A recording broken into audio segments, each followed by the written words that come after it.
The black woman's wrists were bound by cold metal handcuffs faced with public humiliation people like you don't belong in first class anyway. Officer Reynolds sneered loud enough for everyone nearby to hear his badge gleamed under the bright airport lights as he tightened the handcuffs one notch further than necessary. Vanessa Williams, Harvard-educated attorney, philanthropist, and humanitarian, looked directly into Officer Reynolds' eyes without a hint of fear all around her airport. Travelers stopped to stare, many raising their phones to record what was unfolding.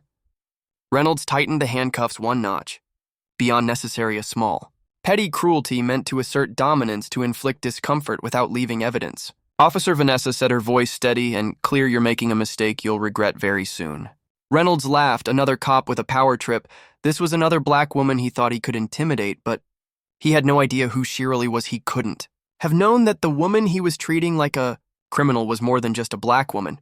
He couldn't have known that his career was about to implode all because he chose the wrong passenger to insult, the wrong woman to handcuff, and the wrong day to let his prejudice overrule his judgment. But no, he was about to find out before we dive into the story. If you believe everyone should be treated with fairness and respect, like and click on the subscribe button and tell us where you're watching from in the comments, because what happens next in this story will leave you speechless. Before she was standing handcuffed in an airport terminal, Vanessa Williams was simply going about her morning routine. At 32, she carried herself with the quiet confidence of someone who knew exactly who she was and what she had overcome that crisp autumn morning in her elegant but understated home in the suburbs. Vanessa prepared for her humanitarian journey to Sudan. The sunlight streamed through tall windows as she carefully packed medical supplies into her carry-on. These were antibiotics that would treat infections in children who might otherwise die. She carried vaccines that would protect entire communities and specialized equipment that smaller medical outposts in Sudan desperately needed but couldn't afford. She was on a mission to help the less privileged. As she finished packing, her phone rang with the special ringtone she designed too. Malcolm, her husband. The screen lit up with a photo of them together in Rwanda last year, 10 years of marriage, and he still looked at her the same way he did when they were college students with nothing but dreams and determination. Malcolm Williams, the same man who had started as a baggage handle rat, O'Hare Airport at age 19, working grueling shifts while putting himself through night school. The same Malcolm who had mortgaged everything they owned to lease a single plane and launch what would become Skyline Airlines. He had identified underserved routes to smaller cities, gradually building a regional carrier into the country's fourth largest airline with over 300 aircraft and 15,000 employees, all set for your flight. Malcolm asked, his deep voice carrying the fatigue of his early morning meetings. Just about. Vanessa replied, smiling at the sound of him. The medical supplies are all packed. This delivery should help hundreds of children at the camp. The director says they've been without basic antibiotics for almost a month. I wish I could join you this time, Malcolm said with genuine regret. The board meeting couldn't be rescheduled, and the Paris route expansion needs final approval. Someone has to keep the airline running. Vanessa laughed, no resentment in her voice. Besides, you'll be there for the school opening next month. That's the more joyful occasion anyway. I've arranged for Daniel to meet you before your connecting flight, Malcolm added, referring to Skyline's Paris station manager. He'll make sure the medical supplies transfer smoothly. You don't have to do that, Vanessa said, though she appreciated his thoughtfulness. I can handle a connection like everyone else. I know you can, Malcolm replied, but I don't want you to experience any delay at all. Besides, Daniel insisted when he heard you were coming through. This was the reality of being married to Malcolm Williams. While Vanessa preferred to travel without special treatment, word inevitably spread among Skyline Tube employees. They were the only ones who knew her as the billionaire's wife and treated her with particular care as their boss's wife. Vanessa had never been one to flaw her status or connections. Despite being married to an airline CEO, she often flew commercial, sometimes even economy. She believed in experiencing the world as others did and understanding the systems. She hoped to improve today, though she had a first-class ticket, a rare concession to the long international flight ahead, and the important work awaiting her arrival. The car Malone had arranged, not a limousine, but a modest sedan with a trusted driver they'd known for years, arrived promptly. Vanessa double-checked her passport and vaccination records, tucked her foundation identification into her purse, and took a deep breath, centering herself for the journey ahead as the car approached the busy international terminal, sunlight glinting off the glass and steel structure. Vanessa felt the familiar mix of excitement and anxiety that preceded every humanitarian. Trip the lives that would be changed, the challenging conditions ahead, the purpose that drove her forward. What she couldn't have known was that her greatest challenge wouldn't be in a refugee camp in Sudan. It would be right here in an American airport at the hands of an officer who would take one look at her and see not a billionaire's wife or humanitarian but simply a black woman he believed didn't belong in first class. Have you ever been discriminated against by an authority just because of how you looked and their prejudice? Share your thoughts in the comments and click on the subscribe button to enjoy this story more the moment. Vanessa. William stepped into the vast, international terminal. The subtle shift began at the Skyline Airlines. Check-in counter Fessa presented her passport and confirmation for her first-class ticket to Paris. Connecting to Karam, the agent glanced at her, then back at the computer screen, a flicker of doubt crossing his face. First class to Paris, he questioned, emphasizing the words as if they were an unlikely combination. Are you certain about that booking? Vanessa had encountered this before, the subtle implication that there must be some mistake, that the well-dressed black woman standing before them couldn't possibly have legitimately purchased a premium ticket. Yes. I'm certain, she responded calmly, sliding her confirmation across the counter. Seat 2A. The agent's fingers tapped across the keyboard, his expression still skeptical. And how will you be paying for any additional baggage fees or in-flight purchases? I won't have any extra baggage, Vanessa replied. Everything is within the first class allowance. Another passenger, a white businessman in a rumpled suit, approached the adjacent counter. The same agent's colleague greeted him warmly. Good morning, sir. Flying to London today. Let's get you checked in quickly so you can relax in the lounge. No questions about his ticket class, no implication that he didn't belong. After finally receiving her boarding pass, Vanessa made her way towards security. That's when she first noticed him.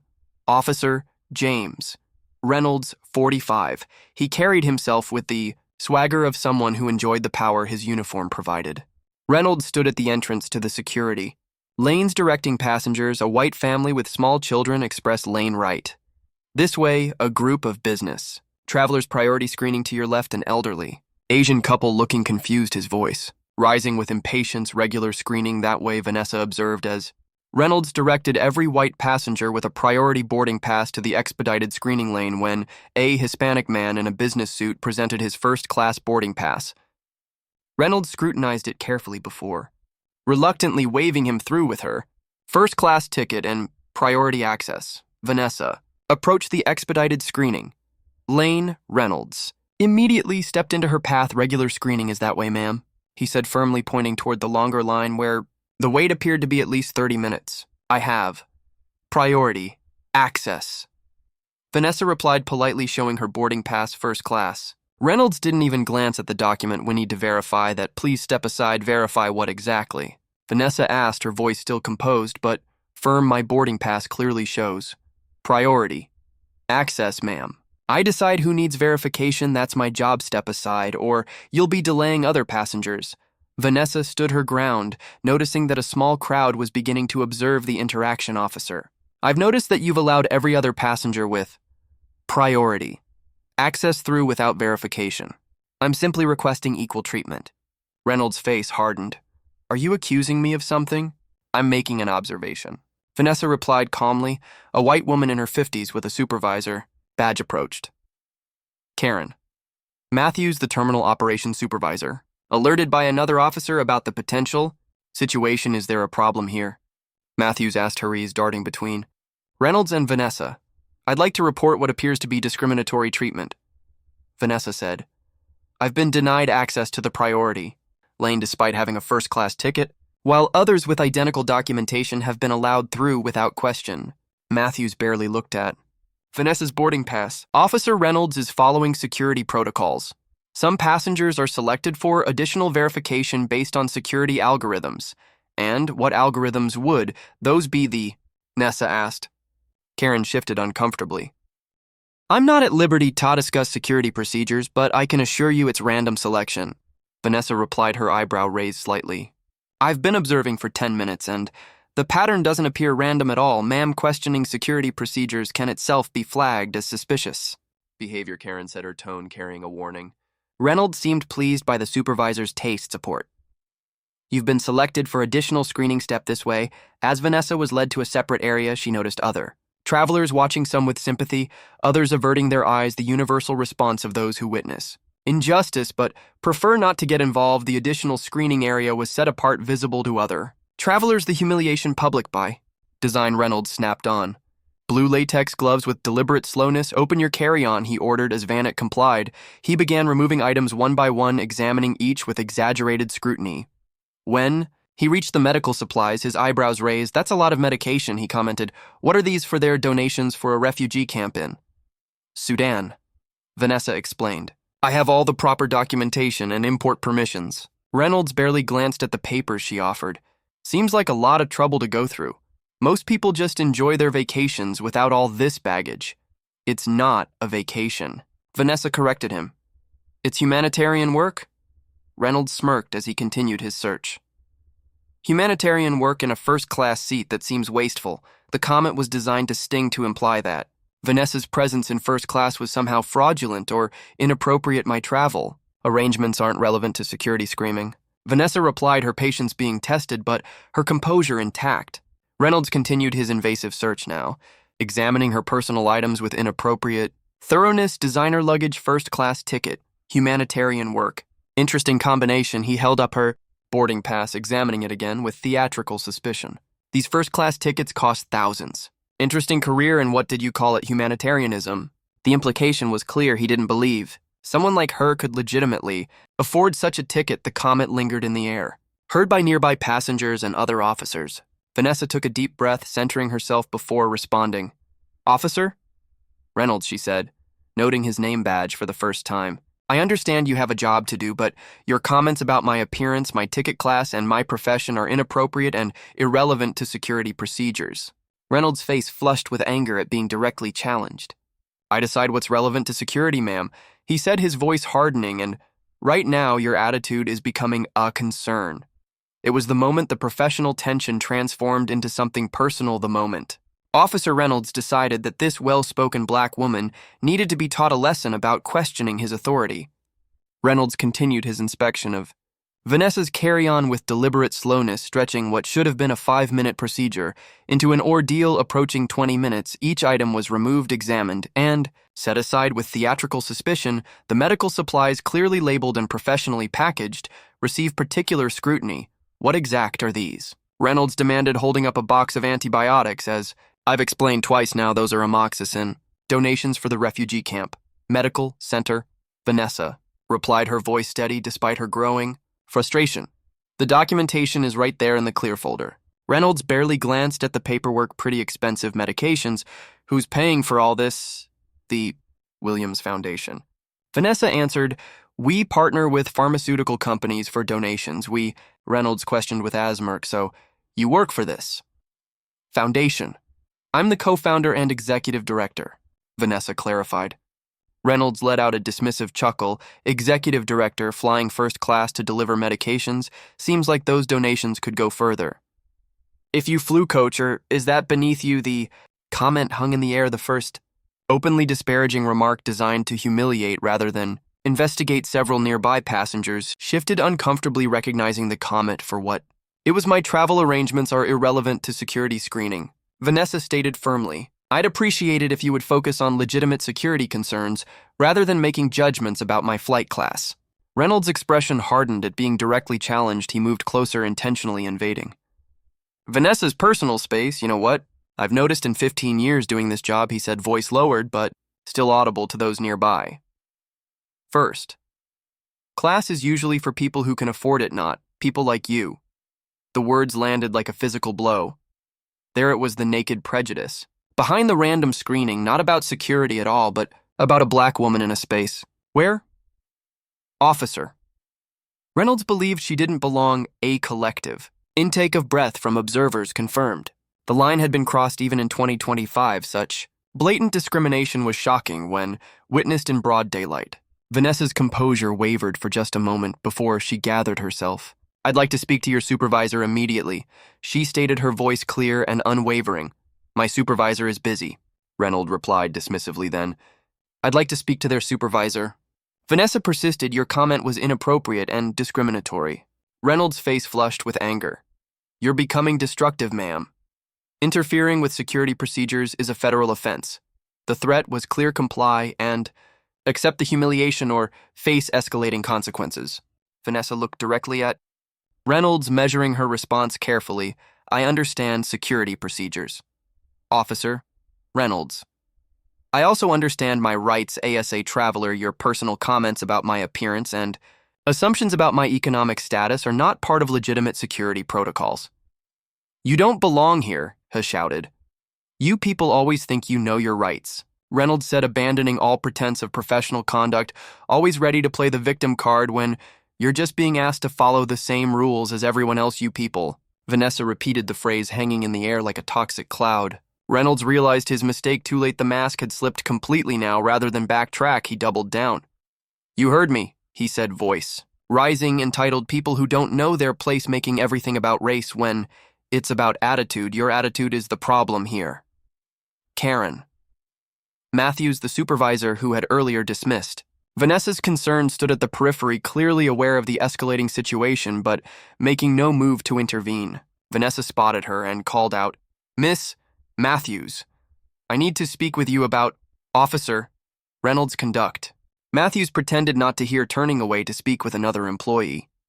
Reynolds, emboldened by his supervisor's tacit approval, stepped closer to Vanessa. You know what happens to difficult passengers, he said, voice dripping with condescension.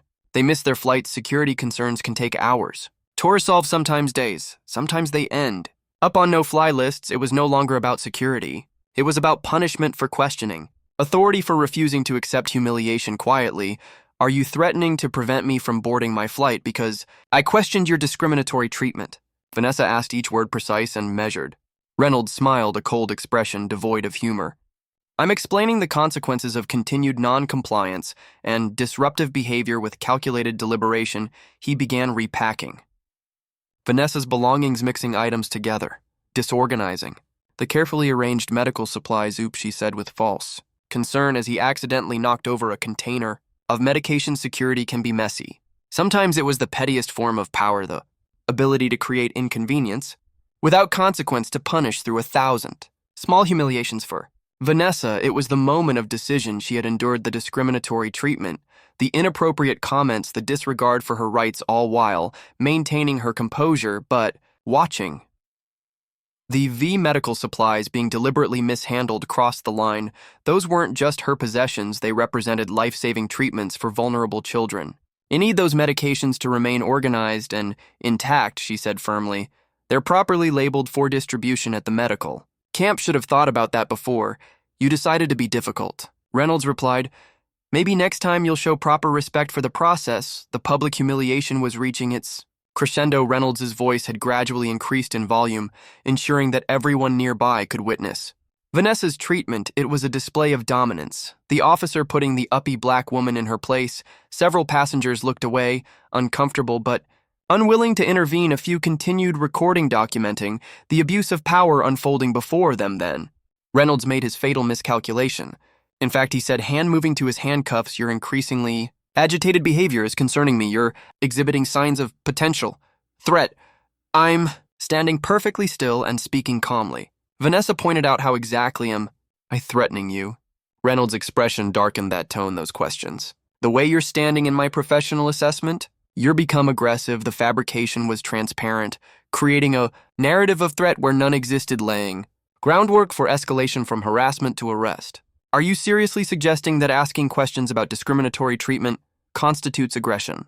Vanessa asked, disbelief evident in her voice. There you go again, questioning my authority, Reynolds said, unclipping his handcuffs. Turn around and place your hands behind your back. The moment crystallized with perfect clarity. Reynolds had crossed the line from harassment to false arrest, from discrimination to abusive power. There was no security concern, no legitimate reason for detention, just a man with a badge punishing a woman who refused to accept mistreatment quietly. Have you ever witnessed where someone experienced discrimination disguised as procedure or policy? Tell us the story in the comments below and hit that subscribe button now to see what happens when Officer Reynolds discovers exactly who he's been insulting and how his attempt to humiliate Vanessa Williams will become the biggest mistake of his career. Vanessa had made a decision, reaching slowly into her purse. Cher moved her phone before.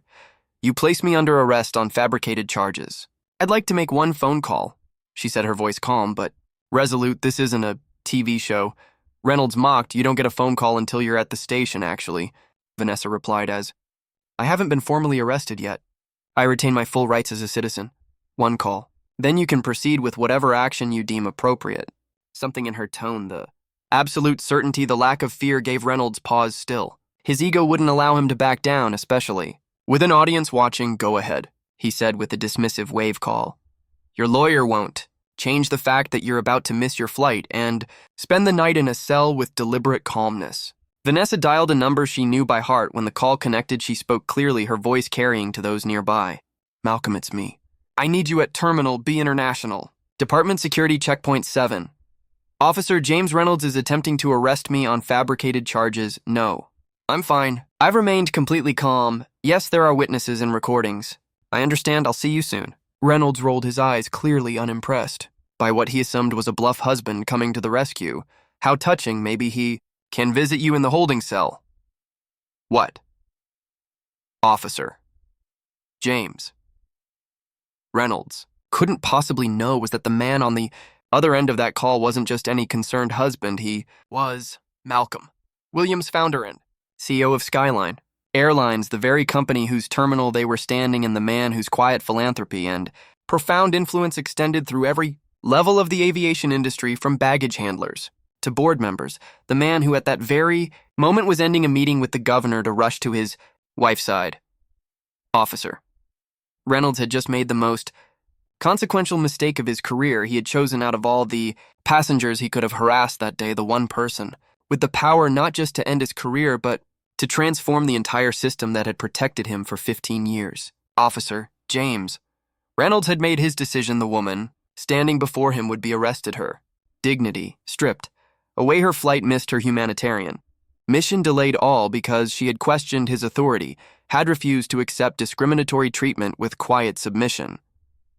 Vanessa Williams, you're under arrest for disorderly conduct and obstruction of security procedures, Reynolds announced loudly, ensuring everyone nearby could hear. Turn around and place your hands behind your back. The collective gasp from onlookers was audible. The escalation from harassment to arrest seemed shocking, even to those who had witnessed the entire confrontation.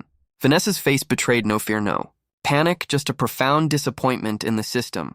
With measured movements, she turned and placed her hands behind her back, maintaining her composure, even as the cold metal of handcuffs closed around her wrists. Reynolds tightened the handcuffs one notch, beyond necessary, a small petty cruelty meant to assert dominance, to inflict discomfort. Without leaving evidence, it was the kind of technique passed down through generations of officers who understood how to punish while staying just within the boundaries of what could be defended later. See where your attitude got you. Reynolds staunted loud enough for nearby travelers to hear. Now you'll miss your fancy first-class flight. Maybe next time you'll show proper respect to airport security. As he spoke, he made a show of roughly gathering Vanessa's scattered belongings, carelessly shoving the medical supplies into her bag with deliberate disregard for their organization or fragility. The message was clear. Her mission, her purpose, her dignity were all irrelevant in the face of his authority. Those supplies are for refugee children, Vanessa stated calmly, watching his months of careful planning and collection were undone in moments of spiteful disregard. Should have thought about those refugee kids before you decided to be difficult, Reynolds replied with a smirk. Actions have consequences, ma'am. By now, at least 20 passengers had formed a loose circle around the scene, many openly recording with their phones. The videos captured what? Reynolds seemed oblivious to the stark contrast between Vanessa's dignified calm and his increasingly aggressive behavior.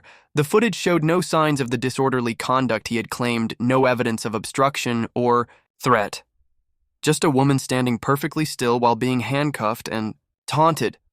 This is wrong.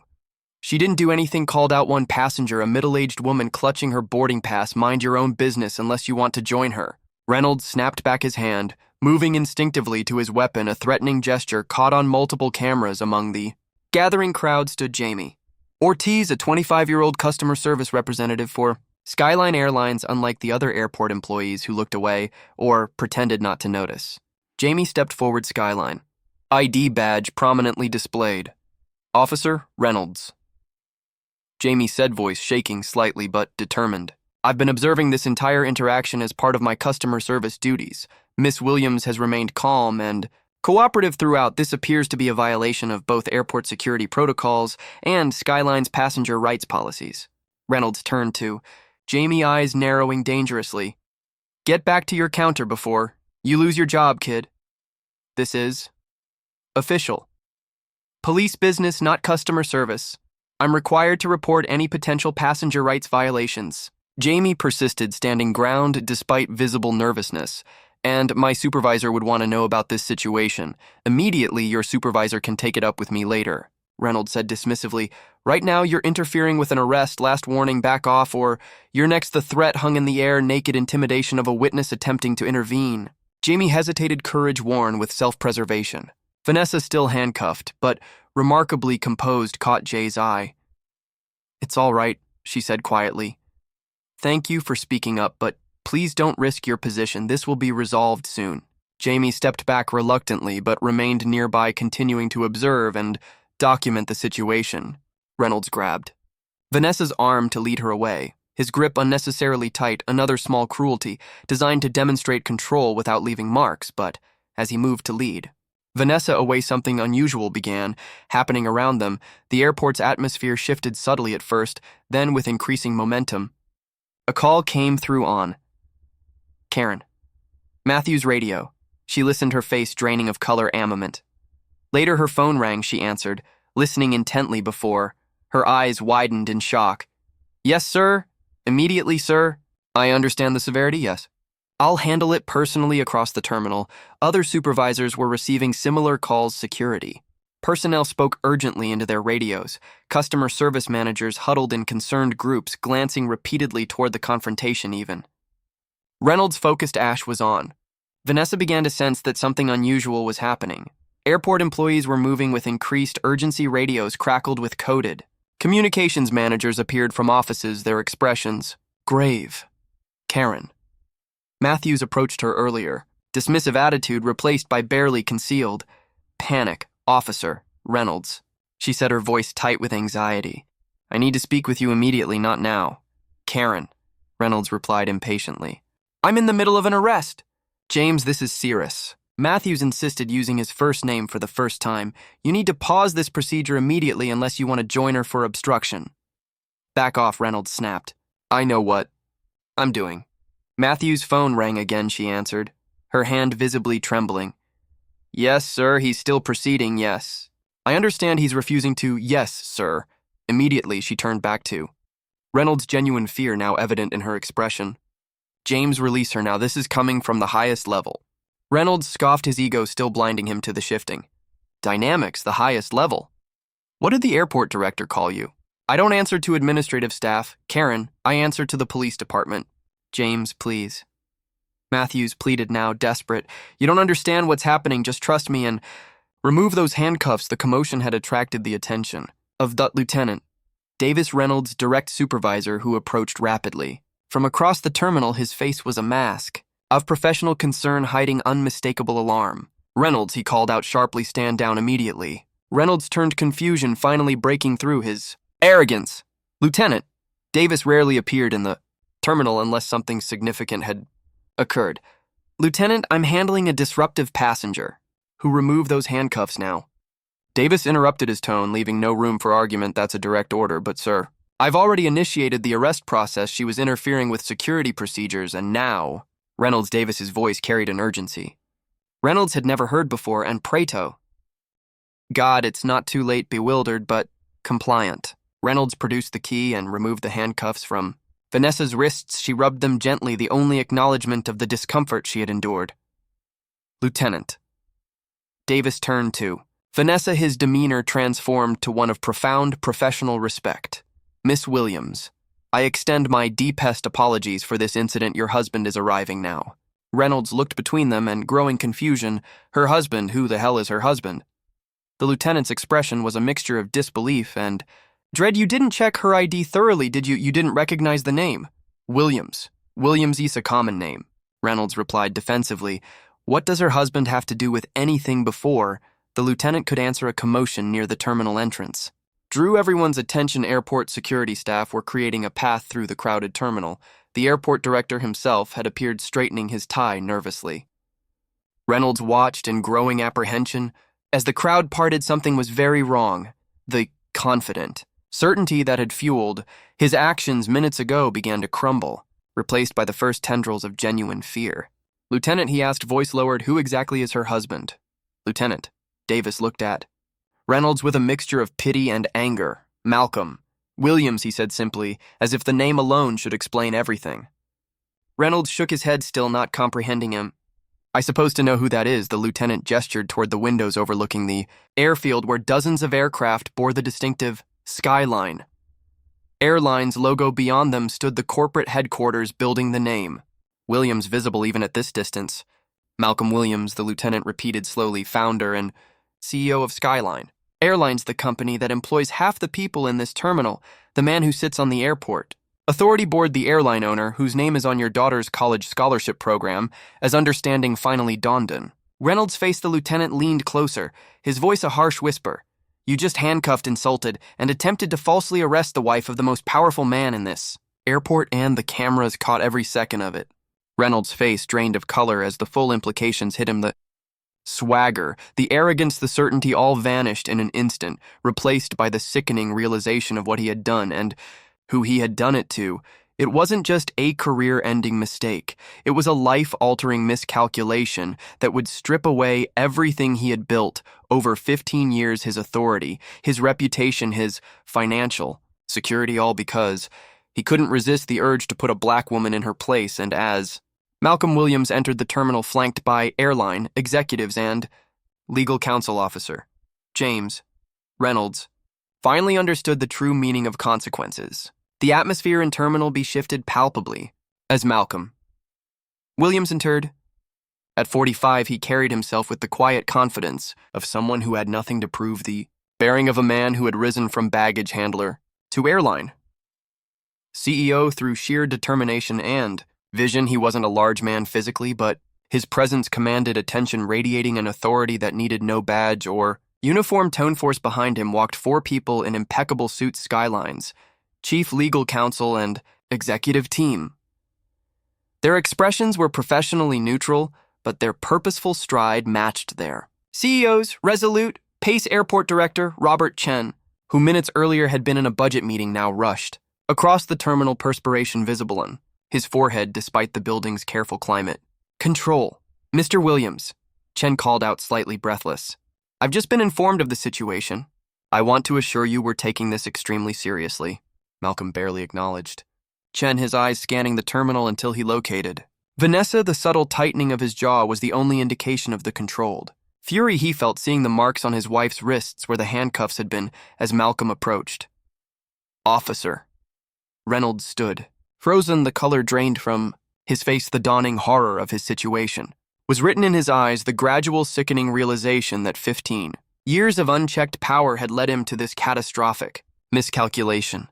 Karen Matthews hovered nearby her earlier, dismissiveness replaced by desperate damage. "Control. Mr. Williams, I want to personally apologize for this unfortunate misunderstanding. We have the highest respect for Mrs. Williams and the Foundation's work. I didn't know who Miss Williams was. If I had known, if you had known it was my wife." Malcolm interrupted, his voice measured but carrying an undercurrent of steel. "Would that have changed how you responded? Because that's precisely the problem, isn't it? The selective application of respect based on perceived status." Karen fell silent, unable to counter the truth in his words. Malcolm reached Vanessa, gently taking her hands and examining the red marks on her wrists. "Are you all right?" "I'm fine," she assured him, her composure still remarkable, despite what she'd endured, just concerned about the medical supplies. "Officer."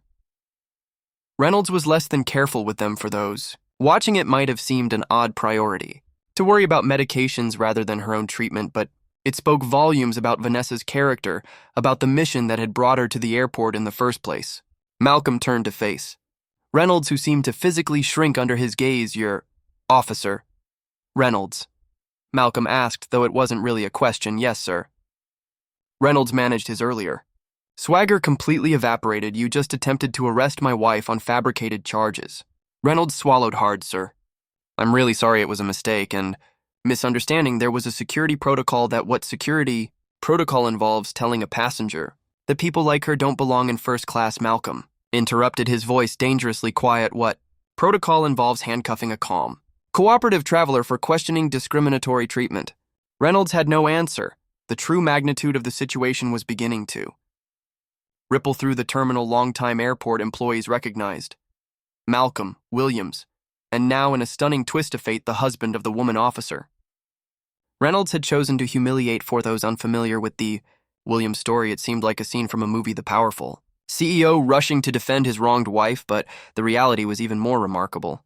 Malcolm and Vanessa had met in college, he working nights as a baggage handler to pay tuition, she on academic scholarship, but taking jobs at the library and cafeteria to cover living expenses, both from working class background, is both driven by dreams bigger than their circumstances. While Vanessa excelled in law school, Malcolm worked his way up from baggage handler to flight operations, learning every aspect of the airline business from the ground up. When he identified underserved regional routes that major carriers ignored, he mortgaged everything they owned to lease a single plane.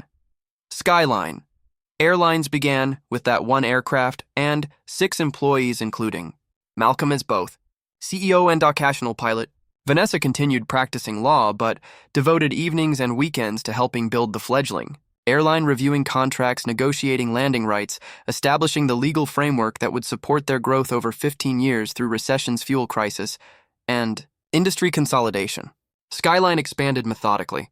Malcolm's operational expertise and Vanessa's legal acumen proved a formidable combination when larger carriers failed or contracted. Skyline acquired their routes, their aircraft, sometimes their entire regional operations, unlike many companies that grew through cutthroat tactics.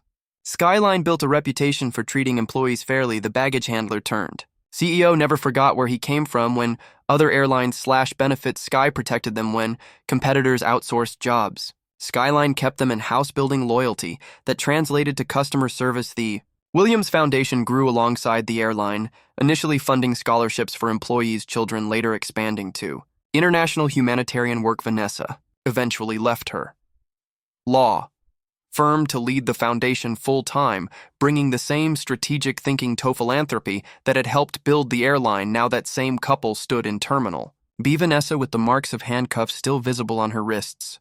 Malcolm facing the officer responsible with controlled fury. Here's what happens next. Malcolm stated, his tone making it clear this wasn't a negotiation. We'll review the security footage from the entire incident. We'll take statements from witnesses. We'll examine Officer Reynolds' record for previous complaints of discriminatory behavior. Skyline's chief legal counsel stepped forward, tablet in hand. We've already accessed the security feed.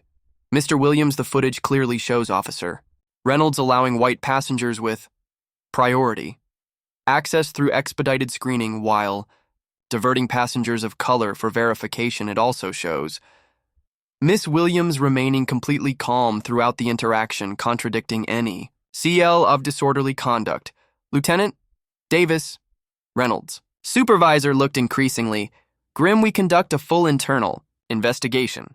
Mr. Williams, Officer Reynolds is suspended effective immediately. Pending the outcome, an internal investigation isn't sufficient. Malcolm replied, this goes beyond one incident or one officer. This is about systemic practices that have apparently been tolerated for years. Airport Director Chan inserted himself into the conversation, desperate to contain the situation. Mr. Williams, I assure you we take these allegations extremely seriously. Perhaps we could discuss this privately in my office. There's nothing to discuss privately. Malcolm responded, my wife was publicly humiliated. Any resolution will be equally public.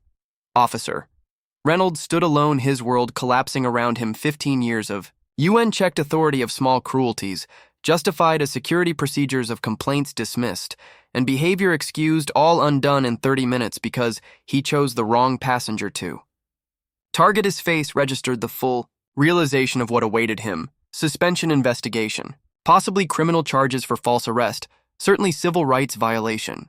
Complaints, the professional consequences were devastating. Enough, but the public humiliation might be worse, to be forever known as the officer who handcuffed an airline owner's wife out of pure prejudice. You're fired immediately, Malcolm stated boldly, turning to Reynolds, who was shaking already with tears rolling down his cheeks, how would his wife and children feed if he has no job? He muttered to himself at this point. His tears was rolling all down and he couldn't help but beg for his job. Vanessa looked at him with compassion and turned to her husband for mercy for a suspension rather than firing him. Vanessa, who had remained silent during this exchange, finally spoke. "If I may," she said, her voice drawing everyone's attention. "I'd like to address what happened today not just as an individual incident, but as a symptom of a larger problem." All eyes turned to her, the woman who minutes earlier had been handcuffed and threatened with arrest, now commanding the space with quiet authority. "What happened to me today happens to travelers of color every day," she continued. "The difference is most don't have the resources or connections to fight back. Most suffer these indignities in silence, missing flights, losing money, enduring humiliation because the system is designed to leave them powerless." "What exactly are you posing, Lieutenant?" Davis asked cautiously. "Immediate implementation of body cameras for all airport security personnel." Vanessa answered without hesitation. "Mandatory anti-bias training conducted by independent experts, not internal departments, a transparent complaint process that doesn't automatically favor officers over civilians, and consequences for supervisors who enable discriminatory behavior." She aimed meaningfully at Karen Matthews, who looked away. "These aren't controversial requests." Vanessa continued. "Their basic protections to ensure that power is exercised fairly." Malcolm nodded in agreement. "Skyline Airlines carries 40% of this airport's passenger traffic. If these changes aren't implemented or prepared to reconsider our hub operations here, the implications of such a move were staggering, essentially catastrophic for the airport's finances and the regional economy. It wasn't an idle threat, and everyone present knew it. Airport Director Chen paled visibly. "We can begin implementing these measures immediately. Mr. Williams, I'll convene an emergency meeting of airport security leadership this afternoon." As the leadership group moved toward the director's office to formalize the agreements, Malcolm noticed Jamie Ortiz, the young employee who had tried to intervene on Vanessa's behalf. "You're the staff member who spoke up?" he asked. Jimmy nodded nervously. "Yes, sir. Jamie Ortiz, customer service representative. Thank you for having the courage to do the right thing despite the risk." Malcolm said, genuine appreciation in his voice. "That's the kind of integrity Skyline values." Jimmy straightened a smile, breaking through the anxiety. "Thank you, sir, all," because he couldn't resist the urge to put a black woman in her place, only to discover too late that her place was far higher than he could have imagined 6 months later. The international terminal looked different now. Body cameras were standard equipment for all security personnel. Signs in multiple languages informed travelers of their rights and the procedure for filing complaints. Security staff were reflected the diversity of the traveling public they served. Officer James Reynolds was no longer stationed at the checkpoint. After a 3-month suspension, he'd been required to complete extensive retraining, including 200 hours of community service with the Williams Foundation's domestic programs. Rather than returning to his previous role, he had requested transfer to the department's newly formed Community Relations Division, where he now worked to build trust between security personnel and minority communities. The system-wide change extended beyond this single airport. Malcolm Williams had leveraged Skyline's influence to push for standardized anti-discrimination protocols across all airports where the airline operated. The Respecting Travel initiative had become a case study in corporate responsibility, using economic leverage to drive social change. Vanessa Williams continued her humanitarian work, but added anew, focusing the foundation's resources to document and address discrimination in public spaces. The educational materials developed from her experience were now part of training programs for security personnel nationwide. On this particular morning, Vanessa once again approached the security checkpoint for her flight to Paris, connecting to another humanitarian mission. The difference in her treatment was immediately apparent: professional, respectful, efficient. As she collected her belongings after screening, she noticed a familiar face. James Reynolds, now dressed in a community relations uniform, speaking with a group of new security officers. Their eyes met briefly, a moment of recognition passing between them. Reynolds hesitated, then approached her cautiously. "Miss Williams," he said, the arrogance gone from his voice. "I didn't expect to see you here, officer." "Reynolds," she acknowledged, though. "I understand it's not officer anymore." "No," he admitted. "I'm in community relations now. Part of my job is training new staff on respectful engagement practices." The irony wasn't lost on either of them. How's that going for you? Vanessa asked, genuine curiosity in her voice. Reynolds considered the question carefully. It's enlightening. I've learned more in 6 months than in 15 years. With a badge, he paused, gathering courage for what came next. Miss Williams, I never properly apologized for what happened, not just for the arrest attempt, but for how I spoke to you, how I treated you. It was wrong on every level. Vanessa studied him, noting the changes 6 months had wrought, the humble demeanor, the absence of the swagger that had defined him before. Thank you for acknowledging that, she said. Finally, it matters. The Foundation's training program next week. Reynolds said hesitantly, on implicit bias in public spaces. I've signed up to attend. Vanessa nodded. I'll be leading part of that session. I look forward to your participation. As she walked away toward her gate, she passed the customer service desk, where Jamie, Ortiz, now wearing a supervisor's badge, greeted her warmly. Miss Williams, good to see you again. Your usual seat is ready, and Mr. H. Williams called to say he'll meet you in Paris this time, thank you. Jamie, Vanessa replied with a genuine smile. How's the new position working out? Wonderful. Jamie beamed. The promotion came with tuition assistant. I'm starting night classes for my business degree next month. Excellent. Vanessa approved. The Foundation always needs good business minds. Keep in touch. As Vanessa boarded her flight, settling into her first-class seat without anyone questioning her presence. There she reflected on the journey of the past 6 months. One humiliating encounter had transformed not just airport security procedures, but sparked a national conversation about power, prejudice, and the selective application of respect. The system hadn't changed because of her status or her husband's influence alone. It had changed because they had used that influence strategically, demanding reforms that benefited everyone, not just those with connections or resources. As the plane taxied for takeoff, Vanessa looked out at the terminal building, no emblazoned with skylines, new slogan, everyone deserves first-class respect. Officer had learned that lesson the hard way, but thousands of travelers would benefit from the changes his mistake had set in motion. If you love this story, click on the like and subscribe button and share with others. See you in the next story.